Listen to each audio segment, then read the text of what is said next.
Islamic Library, enlightening about religion. تربیت مرید کا طریقہ۔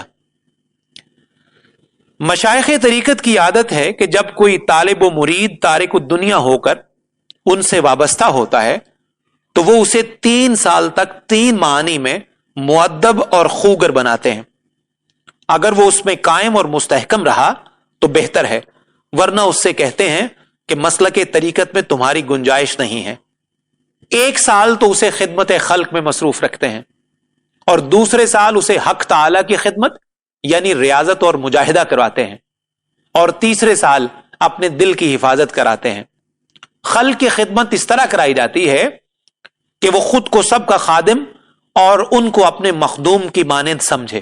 مطلب یہ کہ بلا استثناء سب کو اپنے سے بہتر جانے اور ان کی خدمت کو اپنے اوپر واجب جانے۔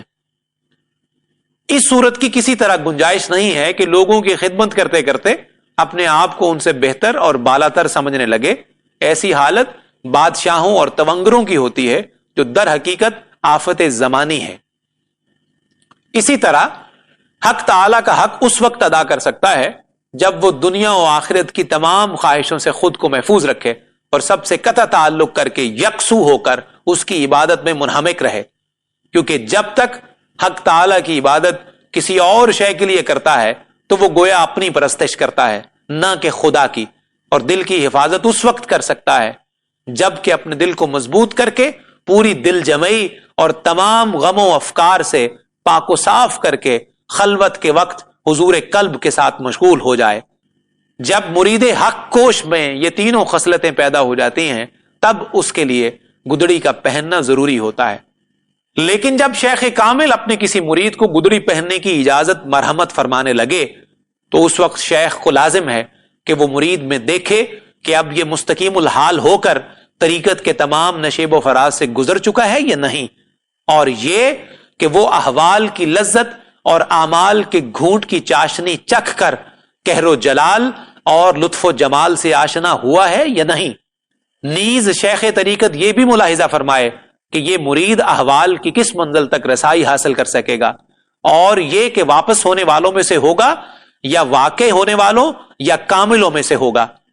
اب اگر اس مرید کے واپس ہونے کا خطرہ ہو تو اسے شروع ہی سے مرید نہ کرے، اور اگر درمیان میں رہ جانے کا اندیشہ ہو تو اسے آگے بڑھانے کی کوشش کرے، اور اگر کامیاب ہونے کی توقع ہو تو اس کی تربیت کرے، کیونکہ مشائخ طریقت دلوں کے طبیب ہوتے ہیں۔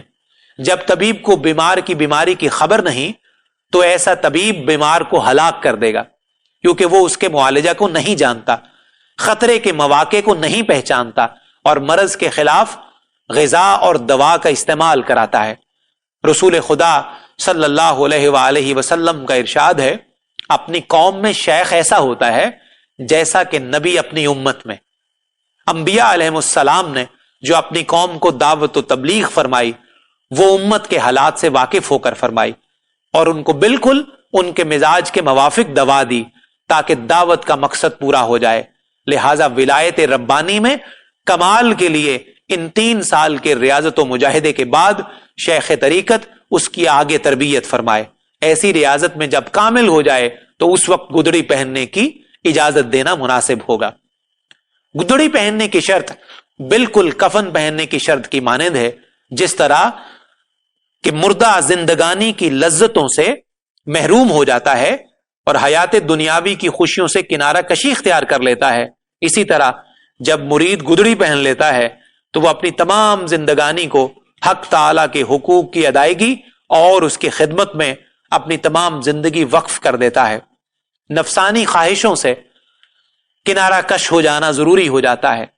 جب مرید میں یہ کیفیات پیدا ہو جاتی ہیں تب شیخ طریقت گدڑی پہننے کی اجازت دیتا ہے تاکہ وہ اس کا حق ادا کر سکے اور کسی قسم کی خواہش دل میں نہ لا سکے۔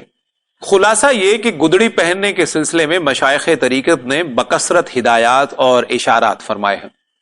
چنانچہ حضرت ابو عمر اصفہانی رحمت اللہ علیہ نے اس باب میں ایک مستقل کتاب تصنیف فرمائی ہے، لیکن بناوٹی صوفیوں کو گدڑی پہننے میں بہت اصرار اور مبالغہ ہے۔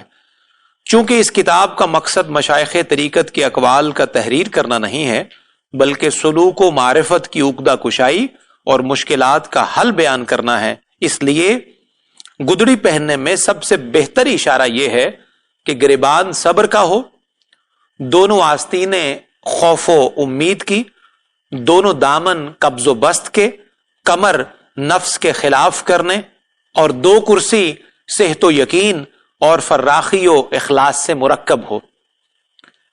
اس سے زیادہ عمدہ اشارہ یہ ہے کہ گدڑی کا گریبان محبت کی قبا سے، دونوں آستینیں حفاظت و عصمت سے، دونوں دامن فقر و صفا سے، کمر مشاہدے میں قائم رہنے سے، کرسی بارگاہ الہی میں مامون رہنے سے، اور کشادگی مقام وصل میں قرار پانے سے مرکب ہو۔ جب تم نے باطن کے لیے ایسی گدڑی تیار کر لی تو ظاہر کے لیے بھی ایسی ہی گدڑی بنا سکتے ہو۔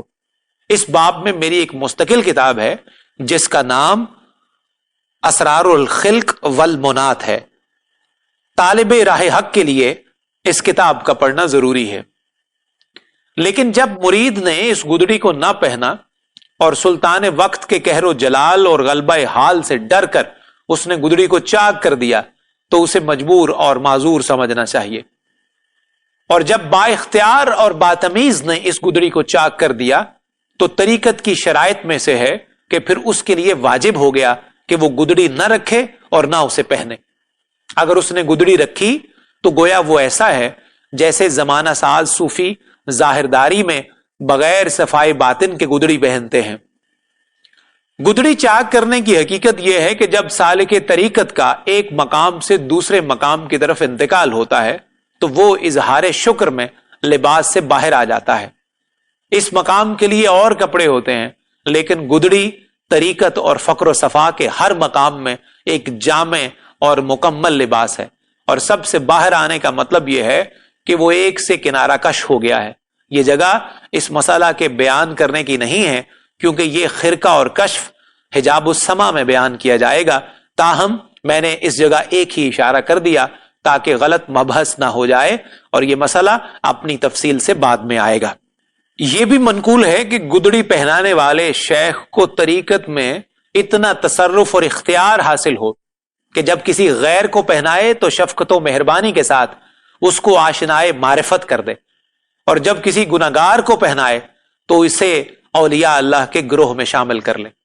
ایک مرتبہ میں اپنے شیخ کے ساتھ آذربائیجان گیا تو گندم کے کھیتوں میں 2-3 گدڑی پوشوں کو کھڑے دیکھا جو گدڑی کے دامن کو پھیلائے ہوئے تھے۔ مزارے نے گندم کے تھوڑے سے دانے ان کی جھولی میں ڈال دیے۔